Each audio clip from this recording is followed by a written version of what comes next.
Good evening, everybody. Welcome. I'm Jennifer LaRue. I'm with the Mark Twain House and Museum in Hartford, Connecticut. And boy, what fun it is to see so many of you here for what's going to be a really fun and fascinating evening.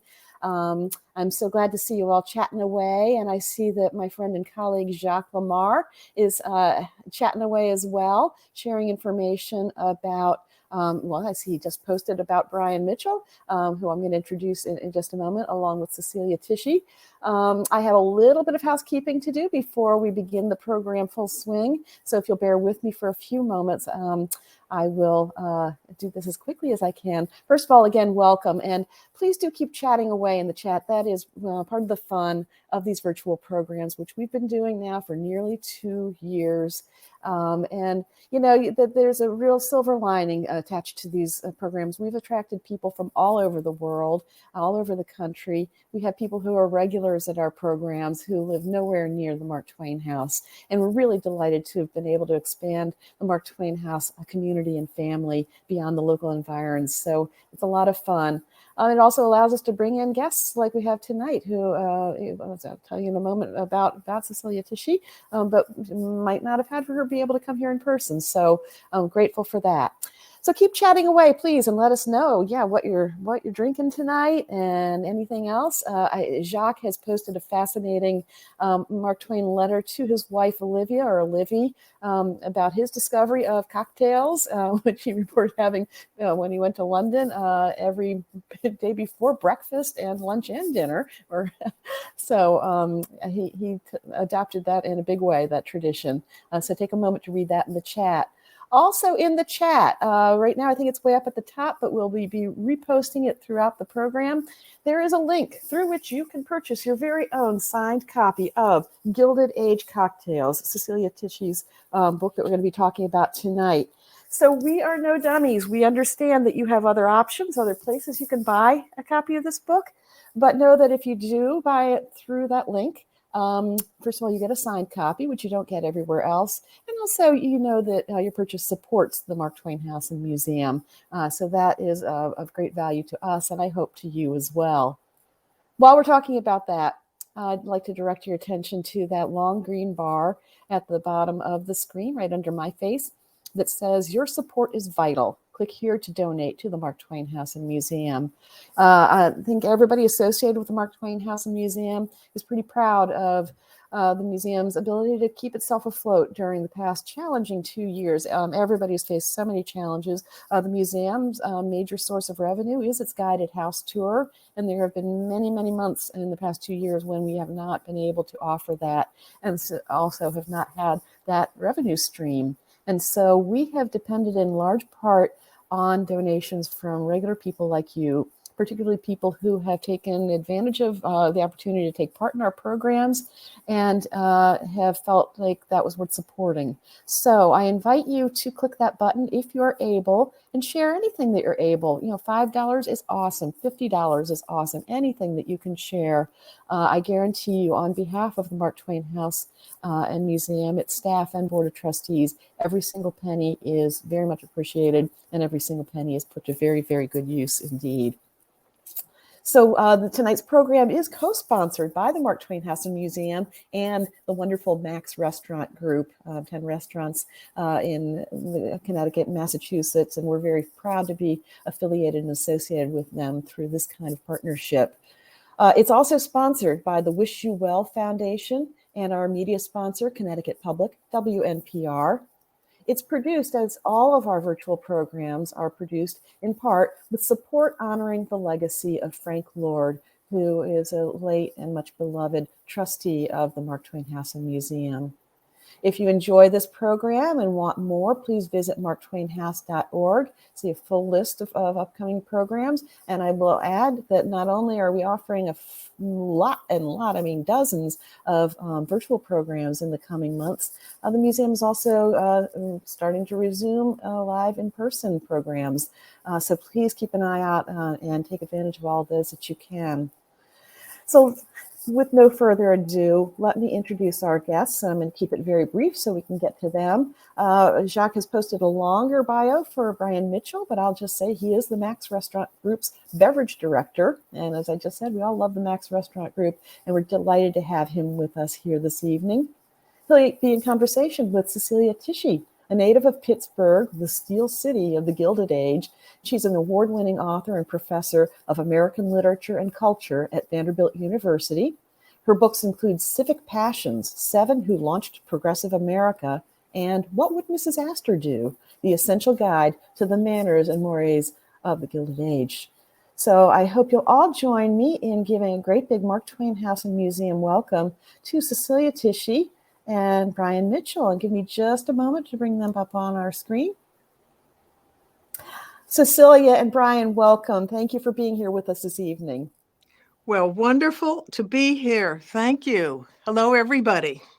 And what a perfect conjunction of the title of my book, Gilded Age Cocktails, because as we know, the Gilded Age was named by Mark Twain in that co-authored book with Charles Dudley Warner, who at the time, as we know, was so much better known.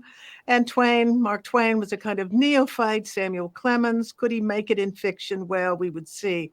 But he named the age in that title, and it was in competition with two other names for that era: the age of steel and steam, and the age of energy. But what stuck, we know, the Gilded Age. And not only because it glitters on the exterior, but as Twain always knew, there was a base metal underneath that could not be ignored. So I hope the cocktails do not have any base metal. They're all concoctions of the era. And I find it so interesting that the major breakthrough in the cocktail was ice. Because prior to ice, any addition to a whiskey drink was considered to be a dilution, a weakening, a cheapening. And so to order whiskey was to hope you got the pure, straight stuff. And you weren't being cheated by some barrel house charlatan. But ice, no one knows who started that coolant chiming against the glass. Nobody knows. But it was pleasing. The cooled whiskey tasted good. And that really was the breakthrough. And where did plant ice come from? Because after all, at first, it was cut in frozen streams, ponds, lakes, rivers, wherever in the winter, put into the ice house, blocks of it with sawdust between. But it was in New Orleans in the 1870s that plant ice began to be manufactured. And in his Life on the Mississippi, Twain marveled at these crystalline chunks of ice that had been factory made. He'd never seen it before. And it's from New Orleans. So there we are. I appreciate so much all that Mark Twain context, and I can't wait to hear more. And Brian, I hope maybe you'll have something to say about ice in cocktails. You just listen to Cecilia talk about Mark Twain all day. I mean, I drive past the Mark Twain house every day on my way to work and back, and I'm a native to Connecticut, and it's been part of my sort of growing up in culture all my life. So it's great to kind of participate in this event tonight and actually share something that I deal with on a regular basis. We were talking a little while ago just about the book and kind of how it's set up, and my appreciation as somebody in the professional side of the drinks industry is the historical content that's in the book and the research and everything that goes into this. And the story is exactly what Cecilia just kind of started with, is giving us a little bit more about our drinks, not just, hey, give me a drink, across the bar or to your server, but why is this drink called what it is, and where does it come from, and why are those ingredients significant, and the brands and things like that. So that's stuff that I actually when I teach my staffs and I talk to people, I try to incorporate that in there. So it was really great getting a book like this that kind of really brought it back to such a great amount of content for those of us in the industry, and we deal with this kind of stuff on a daily basis. Well, thank you both. And I'm going to just real quick say that I neglected to say, because I was so excited to be welcoming you two. I was encouraging people to chat, but we are going to have a Q&A session at the end of our presentation. So folks, if you have a question for either Cecelia or Brian or both of them, rather than put it in the chat, please put it down at the bottom of the screen where you see the Ask a Question tab, and that'll make it a lot easier for us when we get to that portion. So Brian, will you let me know, please, when it's time for me to come back up and help with that? Absolutely. All right. Well, thank you. Then I'm going to sit back with my little cocktail and listen. All right. Have fun. We'll see you in a little bit. We'll do. All right. So Cecelia, thanks for joining us tonight. I mean, and actually, thanks for putting this book together. I've looked at so many books, and I have a collection of cocktail books, and as I said, kind of bringing this historical content and context to what I do on a daily basis is great. And I kind of felt like it would be appropriate to talk about a couple of cocktails and kind of relate things that we deal with on a daily basis and folks probably drink on a regular basis. You're holding what looks like a martini. Maybe we should kind of start with the martini. It looks like a martini, so let's talk about the martini. It must be a martini. Right. So tell us, Brian, if we were to rewind back to the Gilded Age, all of us, would today's martini be the martini that we would get? Well, I don't think it would be exactly what you would what most people expect today. I don't think that's exactly what the martini would look like back in the Gilded Age. Mainly because, and you point this out pretty accurately in several variations in the book, martini is really a gin-based drink, and gin was kind of a more routinely used spirit back in the late 1800s and carried forward for many years, and maybe during Prohibition kind of took a bad rap perhaps, and that's sort of caused folks maybe not to think about gin so much. But gin back in the late 1800s was a staple, and there really were kind of a couple different kinds, but for the most part, gin, which is juniper flavored and other botanicals mixed in, would have been the basis for it. And then you point out in a couple of your recipes, and actually a lot of your recipes, the use of vermouth, and I've got a couple here just as an example, but a martini back in the day probably would have had a lot more vermouth than people expect today. In our business, in the restaurant business, I have to actually coach my service staff about the fact that when somebody orders a martini, you have to kind of verify, do they actually want vermouth in it? And for the most part, they're actually also asking for vodka usually. So it's great to see these recipes in here using classic gin, using the vermouths and some of the other variations. So I really do appreciate you putting that in there. And I don't know what you have in your glass, but I do really enjoy a classic martini with gin, with drier or French vermouth. But back in the day, and in your sort of classical versions, you have both, like the martini across the Niagara. I love the names in the book. It includes both the French dry vermouth and the Italian, or what we would generally refer to as a sweet vermouth. So definitely different than what people would expect today. So, I mean, isn't it interesting that these specialized versions, like of the martini, would be particular for a railroad train, for a resort? It's as if travelers, and of course, we know it was the great age of railroads. So people are traveling, and when they get to, say, Saratoga or up to Tuxedo, where Peter Lorillard had bought tens of thousands of acres and built a kind of Cotswolds wealthy person's cottage, and it's still a lovely, call it a subdivision to the unseen power. Anyway, just to say, on that train trip right up to Tuxedo, you could order that particular drink. So the martini that you might get on that train would be different from the martini you would get, say, at a resort in Colorado. Yeah, or a hotel in New York versus a hotel in Miami.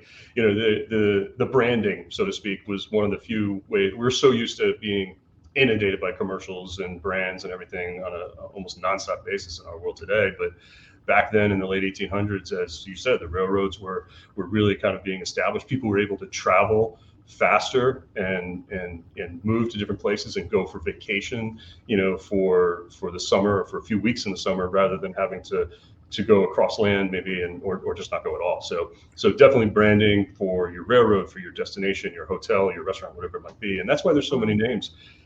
Just looking through your book, the names in the names of the cocktails are great. You've got place names like obviously the Manhattan, still very popular today, the Bronx, the Montauk, the Newport. Right.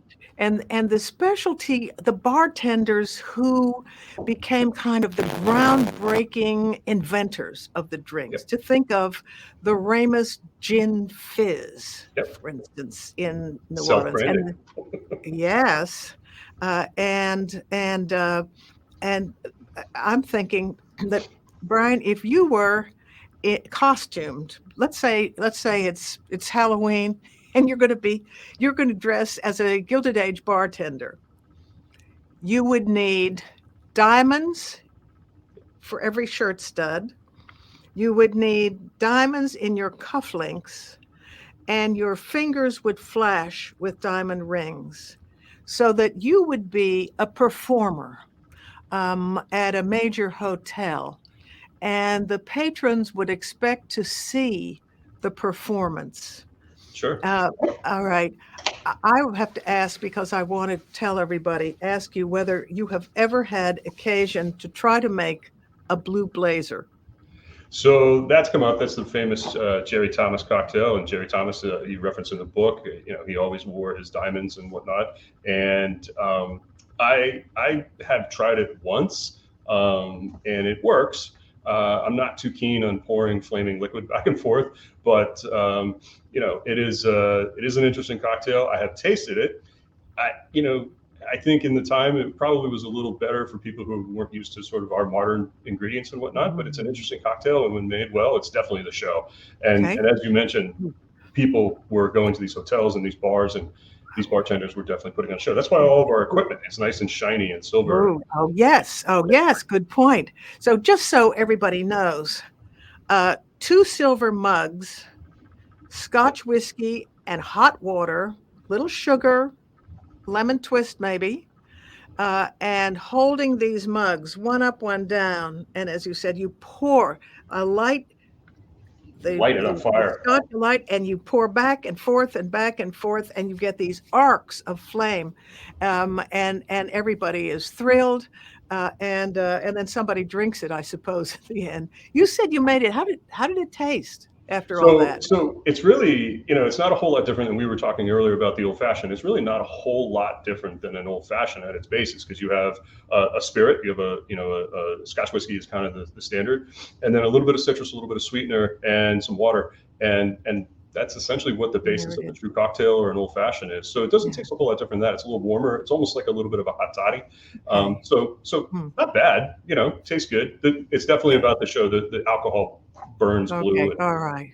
Well, let me ask you a question about the, I'll call it the persona of a bartender. To me, the sound of the ice in the shaker, it's the maraca.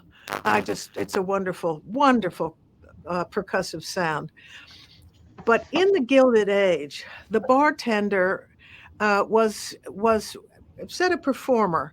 Let's say you went to a Broadway program show, or if you were in Virginia City, Nevada, you went to Piper's Opera House. But afterward, you would go to the Silver Dollar Saloon, or you would go to Hoffman House in New York, or maybe you would go wherever in a major city, and you would expect a performance by the bartender, especially if you were a man. I need to get to the sad story of gender, so everybody hang on, I'm not there yet. But I want to ask whether you think there is a tradition of the performing bartender. Is that, because you're the restaurant guru with wine and spirits, what do you think? Are they performing or what? Well, there's definitely a performance, and I think that well-trained and well-skilled bartenders are definitely a highlight. And I look for bartenders with experience that can not only produce drinks accurately, but can do it efficiently. And I think part of the show today is being able to not only produce whatever the concoction is, whatever the mixture is that a guest is looking for, but do it with some of that efficient, accurate showmanship that really, shows off your skill level and makes you an So expert. it's sort of like playing piano by ear, only at the bar. I'm jumping ahead for just a little moment because my cocktail sagas are going on in other books. Hugh Hefner's Playboy Club Master Bartender wrote a guidebook for the gentleman who wanted to play host in a suave and sophisticated way, and he warned, do not do what a master bartender does, pour by ear. Measure very carefully the ingredients that I set forward. His name is Morrow, I think he's maybe not living, Moro. And, on guard, you would-be bartenders in your bachelor pad apartments.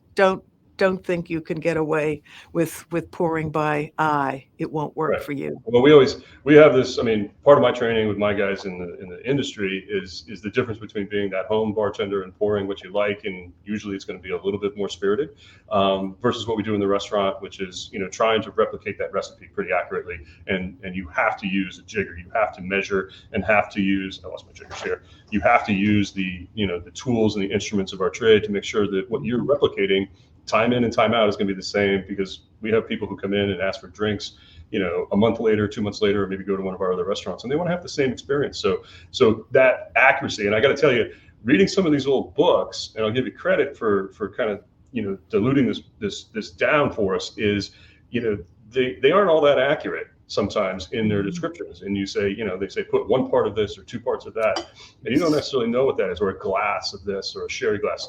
So I will point out, one of the things that I found interesting about your book is, and this is for anybody who has the book and wants to really kind of understand it, is go to the end of the book and look through the glossary and look through the description of the glasses and whatnot, because you do a great job in really kind of highlighting all of the spirits, all of the ingredients that are used, but also the glassware, and kind of getting an understanding of the various sizes of the drinks and how to put these together. Because we all are familiar with this quote, the 3 martini lunch, but back in the day when people were having 3 martini lunches, they were often much smaller martinis. So you could have that and maybe still go back and get away with it and still be on your 2 feet getting back to work. Like I probably should get to the issue of gender because it's here are the facts. In the Gilded Age, until very late, ladies were not to drink distilled spirits. No gin, no brown liquors.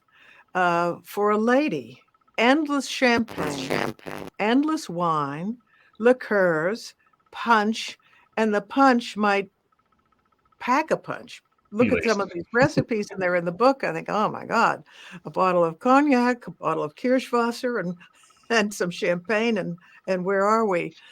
But the idea was that liquors and gins were for men only, and no lady in public would besmirch her reputation. Now, there were in New York some confectionaries serving light sandwiches, pastries, tea, and a lady with wink and a nod ordering certain tea would be served a cocktail in a teacup.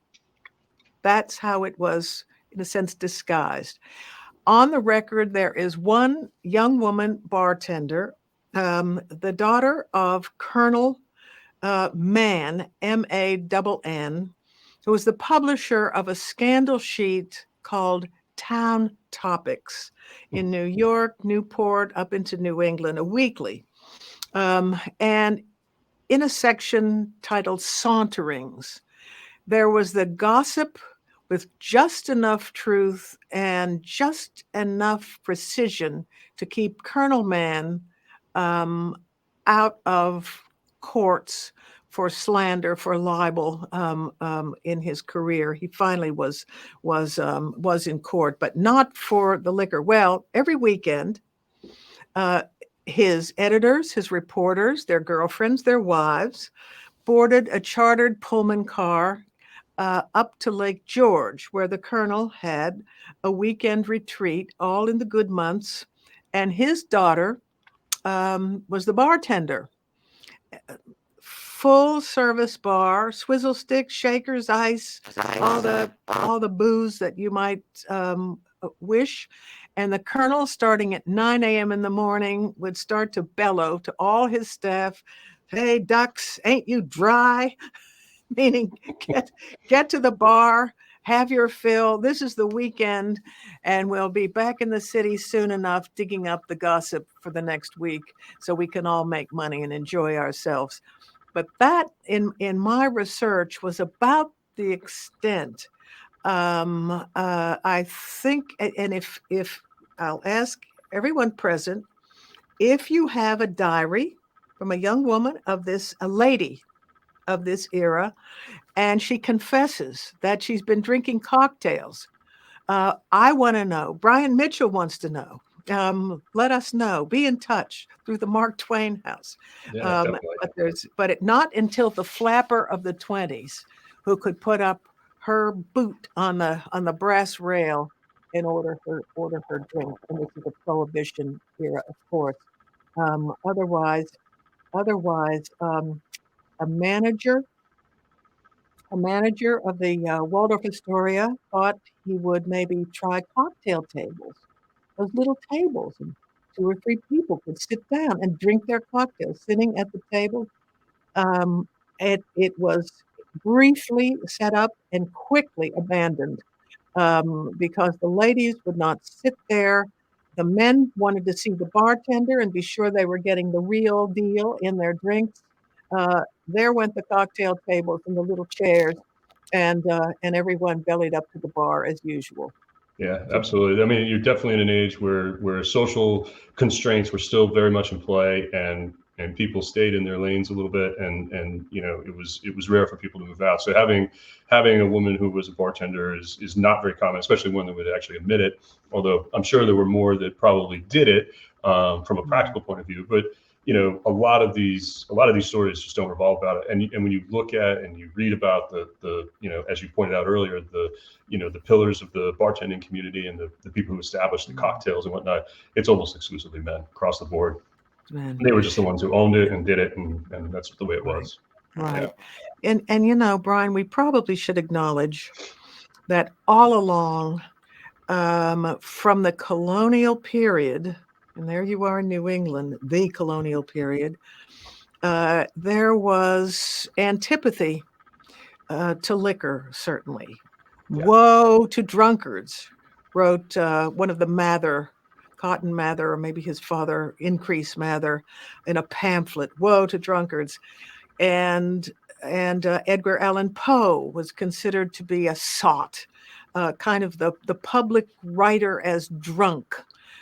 And so it went. The temperance movement moved right along for religious reasons throughout the 1800s, and then increasingly for reasons of family cohesion. If Papa stopped for whiskey, not cocktails, but whiskey, after a shift at the plant factory, the meat packing house, then his wages went there and not home. And so ministers inveighed against strong drinks, strong beverages. And for that matter, some of the bartenders, Schmidt was one who wrote The Flowing Bowl, full of cocktails. And he made the point that a cocktail was kind of an artistic production. It shouldn't be swigged. It shouldn't be downed.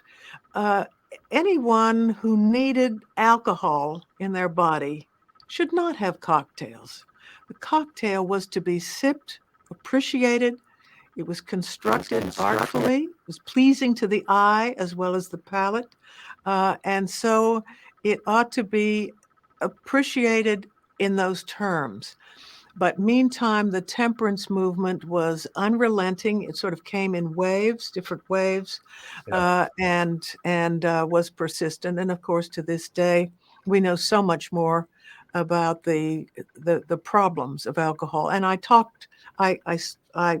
had to say that Jack London, in his memoir, and Brian, forgive me for sort of going on about this, but it is important.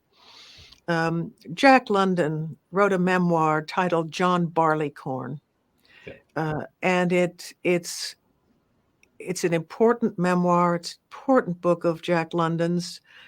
More of us should be reading it.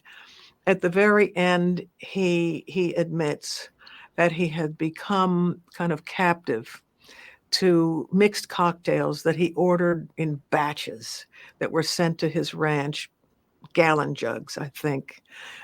So no bartender who appreciated the artistry of his own creation welcomed at the bar someone who was addicted and struggling with the disease.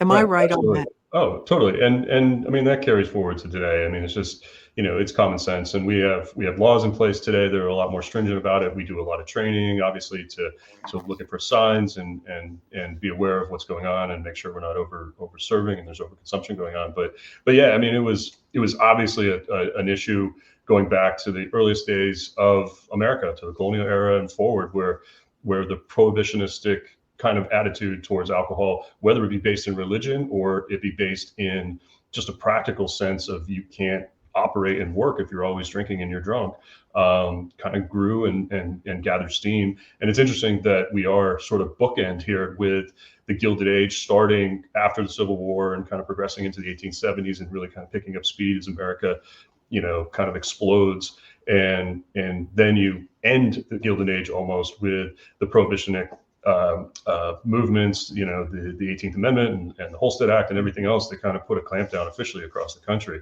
And you have, people, though, 13 years later, basically enough revolt kind of came upon that act and they repealed the amendment. So yeah, it is interesting. And we do have to pay attention to that, certainly talking about alcohol, and we do it professionally a lot in our business today. Yeah, and remembering that once Prohibition ended, I'll call the pre-Prohibition cocktail enthusiasts, devotees, the connoisseurs of the cocktail, of liquors, and of how much this rye had been aged, or that Scotch, or that Irish whiskey. Well, here came Prohibition. And with the dilution and, in a way, the ruination, it had ruined people's palates. They didn't know what a good cocktail should taste like anymore. And that whole idea of what a proper sipping drink with its combined ingredients ought to be, that had to be relearned. Yeah, no, I would totally agree. I mean, Prohibition really took the drinking world, the cocktail world, in a whole different direction. Now, you did have some of these bartenders, these famous bartenders and hoteliers who moved to Europe and continued their practice there and wrote, fabulous cocktail books and kept the movement going through the 20s and 30s. But it just put a damper on things. It was Prohibition. It ended the party, so to speak, in a literal sense. But it carries on. I did want to go back. You mentioned how they would dress up the cocktails and whatnot, and I think that touch on garnishing and the actual production is really just an extension of what we were talking about before with the showmanship and the flair and everything else, and some of those ingredients, whether it be citrus or whatnot, we're still kind of exotic. We take it for granted that you can get oranges and lemons and limes at the supermarket. But back in the 1800s, that was something that really only came at a certain period of time during the year, or was limited. You couldn't always get these things. So the That barkeep is such a good, that's a hugely important point. I'm so glad you mentioned that, more than mentioned it. Here's the railroad that could bring these fruits, could bring pineapples, could bring oranges and lemons and limes and all those. Did I say pineapple? I did. All those garnishes. And so you could be in Minnesota in the middle of winter and have a tropical cocktail. Also, I think sugar was more absolutely. widely available, and people had a sweet tooth. You have another cocktail, don't you, to talk to us about? Well, I had thought that it would be interesting to talk a little bit about the one that you actually put right on the desk jacket. I don't know what happened to my camera. I kind of went fuzzy there all of a sudden. But on the back of your book, you have a Brandy Julep. And I think today most people when they think of juleps, they think of Kentucky Derby. They think of bourbon and mint juleps in the classic julep cup packed with crushed ice. But on your recipe, you actually have brandy or cognac and Jamaican rum. And I like brandy and cognac, and I also like rum a lot. And so mixing the two together was really interesting. And so if you have an opportunity, I think, to get yourself, a nice bottle of cognac, you don't have to spend a ton of money, but get a nice bottle of cognac and a nice bottle of Jamaican rum. Just a little side note, my sort of like geekiness here with Jamaican rums. The way these are distilled is a little bit different than, say, the Puerto Rican rums and rums from Barbados and whatnot. In Jamaica, there's a history of actually using other elements to create more flavor. And so these rums, the true Jamaican rums that we get, have tons of flavor. They're just incredible. Tell us your favorite brand of Jamaican rum. Well, I have this one here, which is, I don't know what's happened to my camera. This is Hamilton. Hamilton is a producer brand, but it's Jamaican pot stilled black rum. And that's one of the key things about Jamaican rum, is a lot of them are pot stilled versus done in mass quantity in large column still. So the pot still, it's kind of like the same technique that might be used for American bourbons and single malt scotches. And it's a process that's less extracting. You don't get the stripping of the alcohol to as high a degree. And so more of the inherent flavor of the raw material is kept within the product. And in Jamaica, they actually take the waste product, they'll put it back into pits, and they'll use this sort of composted material as a starter for the next fermentation batch. And it adds it's like making sourdough bread. You use the starter to induce more flavor. They use the starter to induce more flavor into their Jamaican rums, and they're just incredible. So something like Hamilton is fairly wide available. I'm not talking about the big mass production brands that are flavored. All the flavor, all the color here comes from the process. It's great. And so mixing these together, I think, is going to give you a little bit more of an authentic to your book, to your recipe kind of style that you might have had if you were asking for a brandy julep back in the late 1800s, early 1900s during the Gilded Age. Oh, we want to try time travel right there, right now, and have you make one for us all. Well, I can make one, but no one's going to get to taste it. So your book on the dust cover, just for interest factor, it's 1 ounce of rum, 1 ounce of brandy, and as I said before, always use your jiggers. So I'm going to pour my rum. I'm going to pour my brandy, and as I said before, I'm using cognac. This happens to be Hein. Hein's a great cognac, keeping in mind that all cognac is brandy, but not all brandy is cognac. And we mix these together, we stir them up, and the julep that you have calls for a little bit of mixing and crushing of the mint and the lemon and everything. We do that today, but traditionally we're going to use that julep cup that gets nice and frosty on the outside because you pack it full of crushed ice. I can't really show it there, but it's all packed full of crushed ice. And you're going to want to strain your mint and your lemon and everything right over all that and let it kind of seep in there. And this kind of goes back to what you were talking about before, where with a cocktail and ice, it allows you to have an extension in your drinking time and process. And it's not just hitting, your system with a straight spirit. You're actually diluting, you're expanding the flavors, you're enhancing it with some citrus and some sugar, which is going to bring out a lot of the flavor. And I can tell you, just smelling this, the brandy, I know you guys can't do it. It's unfair. But the brandy has so much fruit to it. And then the Jamaican rum is just so intense with spice and caramel and sort of these cool composted flavors that I don't even have to hold it up to my nose. It's just like sugarcane and apple brandy and all this kind of stuff, kind of apple flavors in the brandy. It's not apple brandy, kind of coming out of the glass, and it's just absolutely, just to smell it, it's absolutely delicious. So really cool. I'm interested to know why you actually picked that drink to put on the dust cover. Well, I was asked to choose a drink for the back of the cover, and I worried, I fretted, and then I thought, this looks interesting and just enough off center. It's what you said. Most people hear julep and automatically think mint as the preface. I thought, well, I think this will just put it kind of a little bit off the mark, a little, enough to be interesting. That's why I put it finally. But I had many of them, and hearing you describe that drink makes me wish that I could ask you to look at every one of these recipes and pass some judgment, because and I've been asked, have you tried all these drinks? Surely you've tried all these drinks. This book would never have got finished if I'd been drinking all these drinks.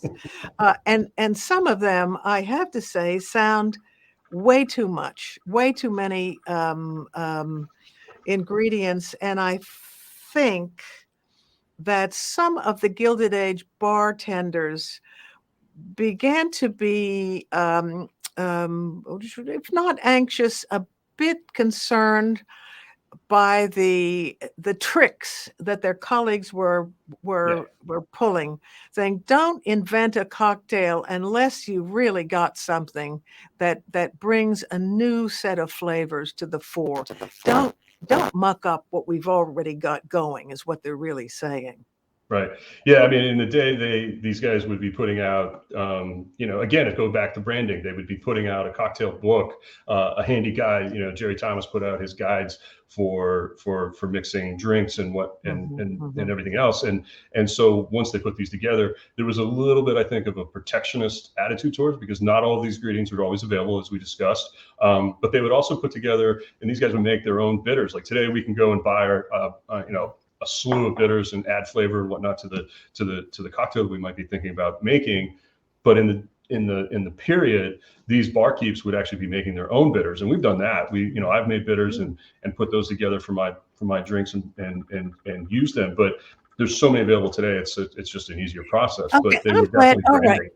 Bitters. Could we stay with this for just a minute? Yeah. Because I was asked, what part of cocktail composition, I was asked, would I think has been overlooked? And I said, I think bitters is taken for granted. Orange, Angostura, dash.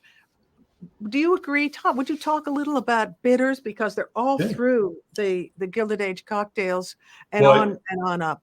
Yeah, I would say, like I said a second ago, it was a way for a bartender to kind of put their unique mark on a cocktail, and because they were making the bitters, it wasn't something that they went to the store and they bought, and so they made their own unique, identified by them only kind of bitters. And I think you actually mentioned in the book, you have a little chapter on bitters. Bitters was defined, and for a long time, bitters or what was preceded bitters really were elixirs, and these were medicinal products that were produced throughout Europe and everywhere from herbs and spices and other ingredients that were thought to have medicinal properties and health benefits, and they would mix them together in whatever the combination that was thought to be needed, and usually preserved with a little bit of alcohol and or sugar. And so the bitters that we talk about today, the most common one is the Angostura bitters or the Peychaud's bitters. These were products that were really developed, out of that sort of history of medicinal properties. And so barkeeps in the 1800s started using these to enhance and to maybe promote the health benefits, again, fighting against the temperance movement a little bit, of their cocktails. And, everybody feels usually better after a cocktail or two, and you can ascribe that to your own unique tonic or bitters that might be in your drink. And I think it's important to mention that there's really kind of two kinds of bitters that we talk about in the world today, in the cocktail world today. You have the potable and the non-potable bitters. So a potable bitter would be basically a liqueur, something like an Amaro or a Chartreuse. But a non-potable bitters would be that Angostura the thing that's really concentrated. This is about half alcohol and uses Wait, preservatives. pause on that. That was a real, I mean, I've interrupted you, but I've done it for so people can take in. Bitters is about half booze. I mean, Yeah. it is about half alcohol. Would you, I mean, I just wanted to get that straight because I don't think people, I didn't realize it. I didn't myself. Yeah. Well, that's why we call them non-potable though, because even though they are half alcohol, they come in small bottles usually, but they're so concentrated with the bitterness and the herbs and the spice and everything that you're not really going to drink this as a drink by itself. We literally use just a handful of drops to enhance a cocktail. But when I'm coaching my guys in their cocktail development, you know, a lot of times I'll say, hey, let's try a few more dashes of grapefruit bitters or cinnamon bitters or Angostura, whatever it might be. And it's really just designed not to add alcohol to the cocktail. It's designed to add an extra element. It's sort of like making a soup or a stew where you're going to add some salt and pepper. Or you're going to add basil or parsley or whatever it might be. You're adding just a little extra element to that cocktail. And so when you look at cocktails like the old fashioned and actually one of the martini variations I like, and I make that actually on a regular basis, they always are going to call for the addition of a little bit of bitters. An old fashioned always is going to have a spirit. It's always going to have some citrus and sweetener, and always a few dashes of bitters. Same for Manhattan. The Delmonico, which is the variation of the martini that you have in here, orange bitters. If you're making a gin martini, I always like to put a few dashes of orange bitters in there, and it just makes it so much better for me. I really enjoy that. So tell us about the martini. You said you have a special addition of bitters to your martinis that you really like. Tell us about it. Would you well, I make a martini. I kind of like what I consider to be the classic martini. Again, it's with gin, and I have the high claret gin here, which is a pretty classic London dry gin that's available in the market these days, mixed with a little bit of dry or French vermouth, and we sort of breezed over the vermouth a little while ago, but vermouth and the two main ones that are mentioned in the book are the Italian, or what we would call the sweet, and then the French or the dry. These are aromatized wines, and they come really almost out of that same sort of evolution that bitters come from, but also kind of taking into account that storage conditions for wines were not always optimal. And so you might be left as a producer with some wine that had gone stale. How are you going to use it? You don't want to just dump it. You want to use it. And so they would mix it with herbs and some sugar, and vermouth evolved out of that in northern Italy and around the Mediterranean and southern France in the 16, 17, and 1800s, and very classic and well-known brands like Martini, the Martini brothers, Cinzano, all these folks kind of developed their own style of vermouth that carried on, and at about the same time they were incorporated into these cocktails of the Gilded Age. So I like my gin, dry vermouth, and I just put it down, a few dashes of orange bitters, stir it up in my martini, and it's absolutely delicious. How many dashes? Well, that's a personal preference, 2 dashes to start maybe, but you can put a little bit more. And there's also different kinds. This is Bittermans, there's Reagan's, there's all kinds of different brands out there for orange bitters. So, the fun of mixing and experimenting with cocktails is if it doesn't really work out the first time, give it another shot, make another drink, there's always another night, there's always another day, another glass. As long as you have a fridge that makes ice, you get more ice too. So it's great. Okay, that's good. We're getting bumped. No, you're not getting bumped, but I have to jump in because first of all, I just want you both to commit to coming back maybe once a month or so, and we'll just chat about cocktails. I think everybody would be delighted by that. We're going to send out cocktail kits next time. Oh, right. That's, I think, an untapped resource that we're going to have to look into. Okay, we'll talk to you about that. This has been so much fun, and the audience has been loving it, and lots of cool information in the chat, including Jacques pointing out that High Clear Gin is distilled by a company in Connecticut in partnership with High Clear Castle, aka Downton Abbey. Mm-hmm. So that's a fun fact right there. Thank you, Jacques. And he was also kind enough to post the julep recipe, the Brandy Julep recipe from the back of the book. But I want this to be honor system. If you use the recipe, you must buy the book, folks. So there you go. Okay. So we do have some wonderful audience questions. And as we go, Brian, I think people would really like to see you mix a drink. if Okay, we I can can do that. possibly do that. So do you want to take a question or two, and then you can show us? I'm going to vote for the Martini because that's my favorite cocktail. So right. you can maybe start getting ready for that, and I will ask a few of the audience questions, which are excellent, as our audience questions always are. Ooh. Oh, olives! I like lemon twist, but I can do that too. So maybe this is a good one for you, Cecilia. And Jamie has been a great audience member with a lot of questions. He seems to be really enjoying this program. What is one of the most unique or surprising historical tidbits you discovered during your research? One. I think it was that the women ladies were prohibited from drinking liquor. The volume of other alcoholic beverages that were freely offered to women, including, of course, as we know, the medicines and tonics that were advertised for women especially, but the punches and the liqueurs, so that this gender division that was so stark on the lady side, with all of this gentility, they could just turn into souses very easily. And I'm sure it happened. I was asked, by the way, about public drunkenness by ladies and gentlemen. And I said, from a club or a private home to one's carriage, one would be assisted.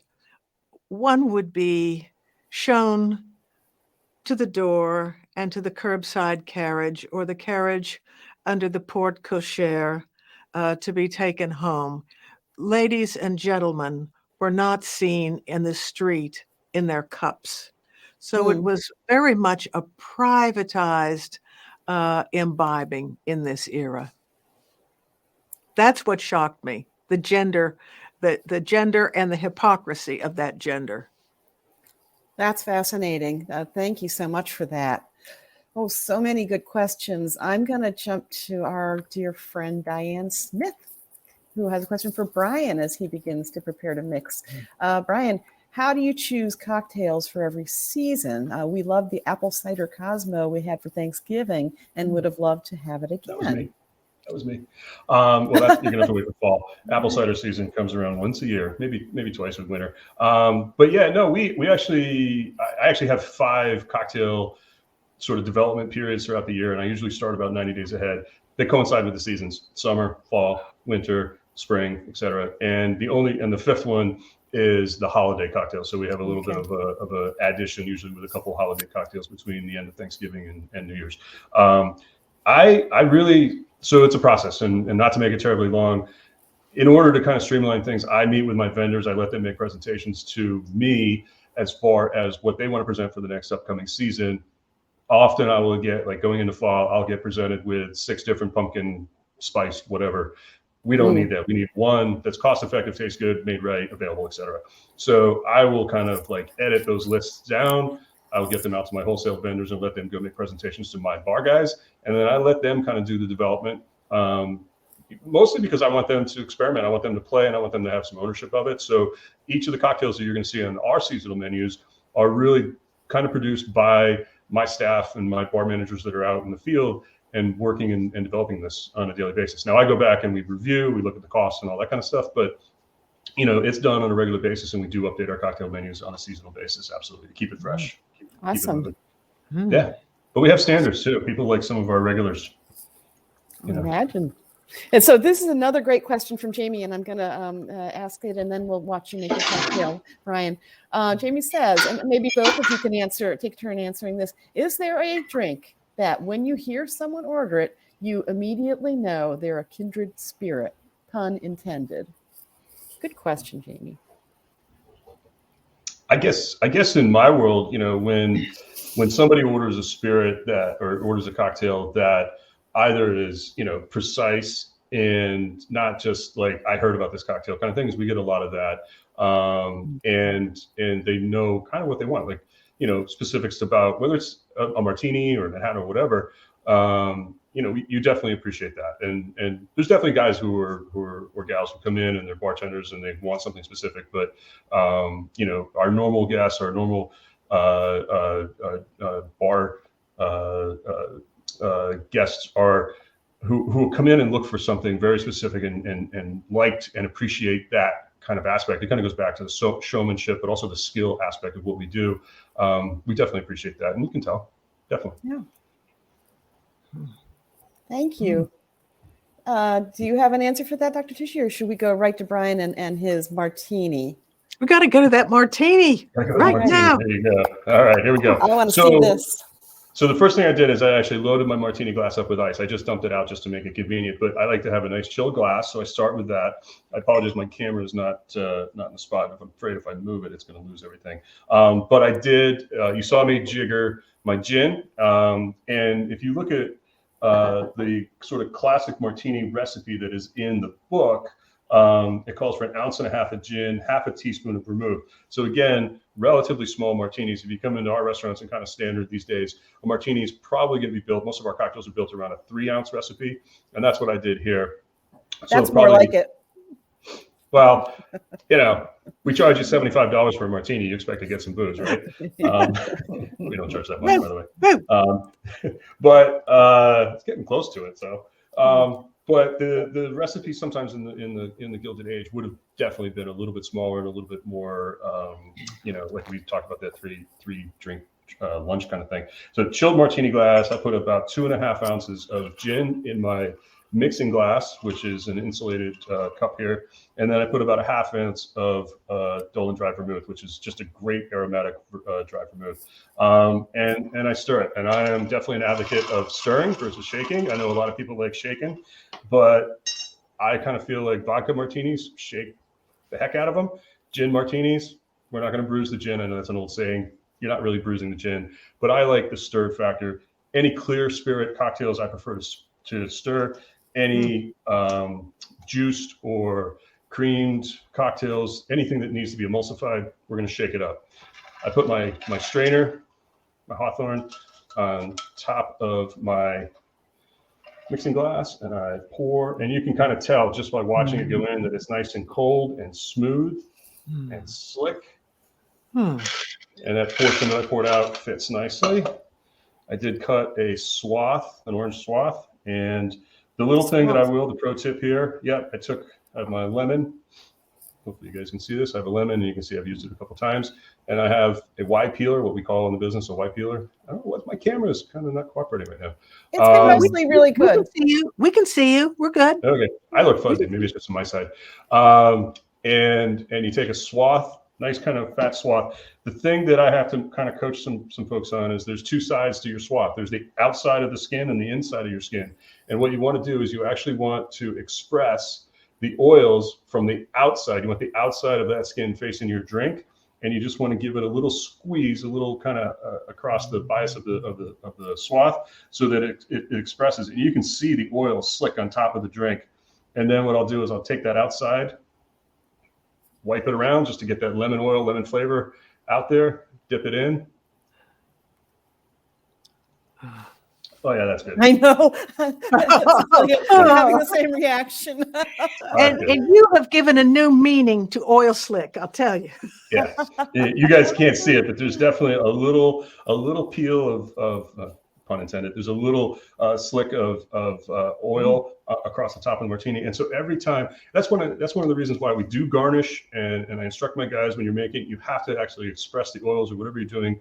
Add the bitters, because it's the aromatics. It's not just how the drink tastes, but it's also, I'm going to put my face towards this glass, and as I come down into it, I want to smell that lemon. I want to smell the herbs from the vermouth. I want to smell the juniper and the gin, and get that sort of interesting concocted, just combination that's so delicious, and what defines a martini. I think it's lost on folks today a little bit about vermouth, because over the years, that vermouth bottle would not be refrigerated. It would sit in the bar well. It would oxidize and go bad, because this is wine. And just like a bottle of wine that's open on your counter or whatnot, this is going to go bad after a few days, a week or two. And unfortunately, a lot of this would sit in the well at a bar, and if they were to put it into a vodka, especially a vodka martini or vodka drink, that bad flavor, that oxidized flavor in a neutral substance like vodka, it's just going to taste off. And so I think, vermouth kind of made its way out because it just wasn't treated right. But when you get a nice fresh bottle, and I do buy small bottles so that they stay fresh, I keep them in the fridge, and it's always available and ready to go. So I had no idea about that. Thank Love you. That this. was Love worth the hearing price of this. admission right there. And I'm There you glad go. to see you actually drinking that martini because I was very worried it was going to go to waste. So no, it's going to get dry. I do want to point out, Jacques has very kindly posted in the chat a link to the Max Restaurant Group. So Thank you. if you are local and want to see more of what Brian and his team do, please follow that link and please support them. They've been very, very generous to the Mark Twain House. And so are the two of you willing to stay for a couple more minutes to answer a few more audience questions? I've got more martini to go, so I'm good. Got a drink. What do you mean? That's right. Well, let's see. We'll just take a few more. Let's see. I have a question for Cecilia. Why don't Cecilia, you ask? do you have a connection with the Gilded Age, the show that's on HBO right now? I kind of was given that rumor. I don't know if it's true or not. They talked to me at the beginning. Okay. And I read scripts and I made some suggestions, and then I didn't hear from them. But I am now writing some novels set in the Gilded Age. I should have brought one to Flash. The first one is A Gilded Death. And I confess that I am on Facebook and I'm tagging onto some of the responses to the TV program. I am happy that so many people are happy with it. 9 episodes this year, and they hope to go into additional seasons. And so always good to have something from U.S. history. I would say good to have something when public television seems endlessly to buy British series. We need to cheer for an American series. So Sure. I'll rest it there. I said what I could. Perfect. Sorry to bring it up. No, that was a great answer. Yeah. Bill, Tom, and Linda want to know Cecilia's favorite cocktail from the book. Oh, this is Linda, Bill, and Tom. Tom is a cook who is equal in his skill to your bartending. I'll tell you, I've had his meals, and Bill, they're just wonderful people. My favorite, it's the cocktail that I drink almost nightly, and it is the old fashioned. Oh. And it is. Now lately, and I'm going to ask Brian a question about this. Lately, my husband has been putting these ice balls in the drink. I'm not sure what, and I hate these refrigerator ice cubes. They're just full of air and they melt too fast. And a friend said, "Oh, I go over to the church where they have an ice machine and get my ice there." Well, I don't have a church to go steal ice from. Right. For your drinks. Ice balls. I mean, what do you think of these? So the ice balls and the ice cubes have become very popular. They've been around for a long time. I'm going to defer back. Well, there's 2 answers really. Part of the showmanship and the display. Obviously, having a big cube in your drink is something that's kind of unique and interesting. There is a practical side to it, though, in that the larger ice cubes melt slower, so they're going to keep your drink colder. They're not going to dilute quite as quick, but they're definitely something that's easy to use. At one of our restaurants, and we've done this. Actually, we've done it at more than one of our restaurants. As we kind of evolved and bought new ice machines, which we don't do very often. We actually have bought machines that make larger cubes, not big cubes like you might be getting. Like we do the silicone trays with the 2-inch cubes to go into our old fashions and whatnot. But we have machines that produce 1 to 1 1/8 inch cubes, so that it's a little bit larger, fits in our glasses, filling up the space a little bit with more ice rather than air, because the old chips and the old pillows they would melt so fast that your drink would get really diluted quickly. So there's a practical side to it. Yeah. Interesting. Thank you. Sure. Hi, Linda, Bill, and Tom. Hello.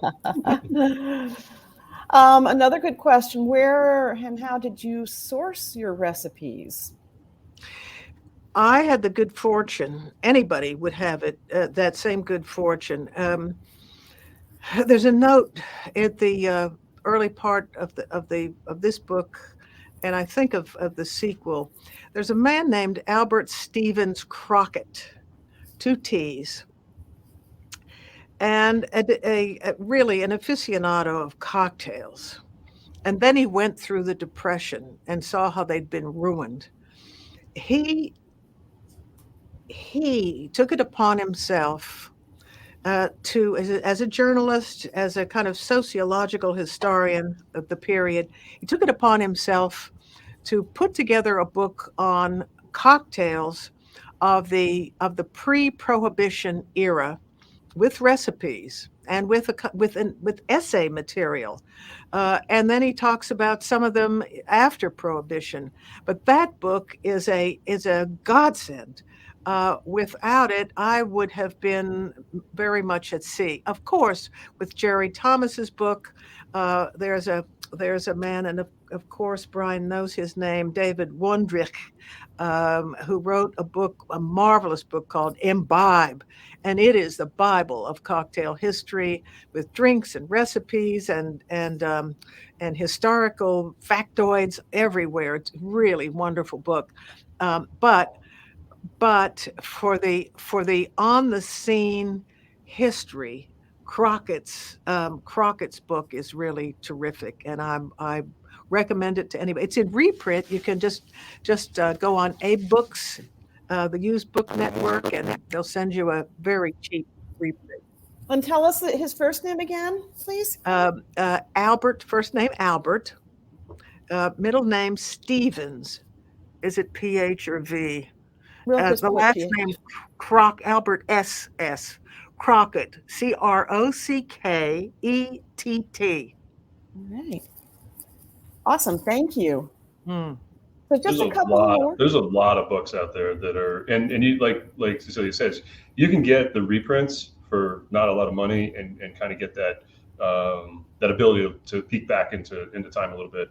I've got a little collection of books. Some of my favorites are the tiki books from the 30s and the 40s, the Trader Vic's and whatnot, because I like rum, as I said before, and I like making those drinks. But you can get all kinds of books as reproductions, and they're just great. Fun. Or just get Cecilia's book, and you have all the recipes right here. There you go. That's what we're here for. This is not an infomercial, so stop it, Brian. Sorry. I'm trying to help the Mark Twain house. Right, It's the Gilded Age. Okay, that I accept. Thank you. Dr. Tishi, why, I think you'll like this question, why the Gilded Age time frame for your book? Why not earlier, or the speakeasy culture, or the gray flannel suit age? Well, I'll try to make this short. About 20 years ago, maybe even 30, we started to see references to the new Gilded Age that we are in, with all the travails and all the excitement of the inventiveness, the whole digital age coming up, just as the industrial age surged. And I started, I admit, at where the other half lived, with Jack London, those who struggled at the bottom. And then I will just admit this. My literary agent called and said, Cecilia, she said, Julian Fellows has got a contract with NBC for the Gilded Age. It's been several years. It's going to happen. You're my client who knows about this era. You could write about it. I think you should do a book on what Mrs. Astor might have thought about things. Here's how I'm seeing this book. And she gave me a 10-minute spiel. As a smart agent might, I was between projects, and I thought, what would Mrs. Astor think? I've been with child labor and wealth inequality and Sturm and Drang and trouble. What were these rich people up to? And so I started in, and that's how I I sort of took a scholarly elevator up into society to see what these folks were doing. So came, what would Mrs. Astor do? Your essential guides, the manners and mores of the Gilded Age. And it gave me a chance to do some new historical research, which I did. And then from that came, say, did you do enough with beverages of that period? Maybe there's a book there. What about Gilded Age cocktails? What were they drinking? Why were they drinking it? And that set me off again. So, tap a scholar at just the right moment and you might get something. Sounds like you have a very good agent too. So that's a nice part of the story too. Good. Deirdre Mullane. She does not do fiction, just so you know. So we're going to ask two more questions because it's already 10 after 8 and I don't want to keep people up past their bedtimes.